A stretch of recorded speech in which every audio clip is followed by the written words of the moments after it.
Pendant longtemps, c'était le latin. Pendant un temps, c'était le français. Et puis maintenant, la langue du monde, c'est devenu l'anglais.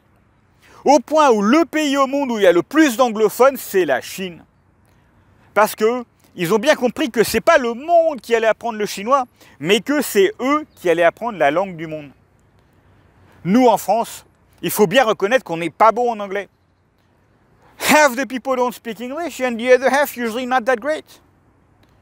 Mais pour autant, ne pas être totalement bilingue anglais au niveau collectif à l'heure de la mondialisation, mais c'est un coup d'opportunité pour nous tous.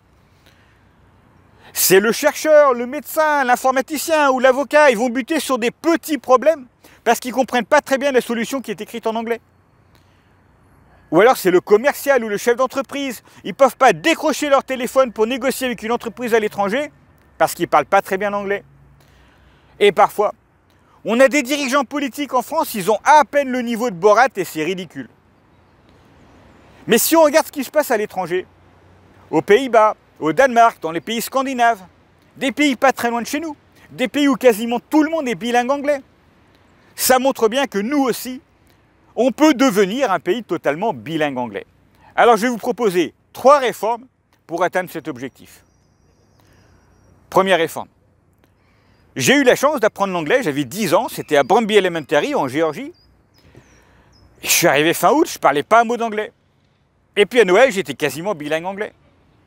Parce qu'une langue étrangère, ça s'apprend quand on est jeune. Après, c'est beaucoup plus difficile. Alors nous, on va mettre l'anglais dès le CP. Les enfants iront apprendre l'anglais à l'école primaire. Alors on ne va pas commencer avec des livres de grammaire, c'est ennuyeux. Les enfants, ils apprennent en s'amusant. Donc on fera des jeux, on regardera des dessins animés, on fera des chansons. L'alphabet, c'est le même. Donc les enfants, ils apprennent à lire et à écrire en français et en anglais d'emblée. Et pareil, les chiffres, 2 + 2 is always 4. Donc première réforme, l'anglais dès le CP.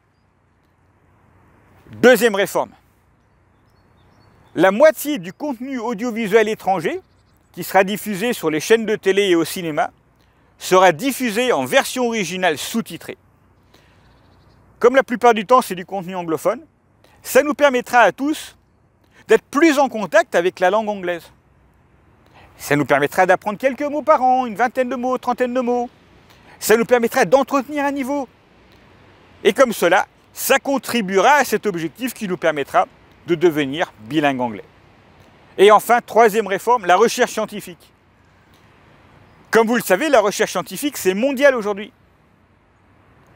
Sauf que trop souvent, la recherche scientifique est écrite en français.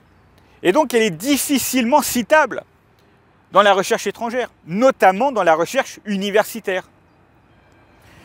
Alors, je propose que la recherche scientifique française, lorsqu'elle est au niveau du doctorat, les thèses de doctorat pour la physique, la chimie, la biologie, l'informatique, la médecine, toutes ces thèses soient écrites en anglais.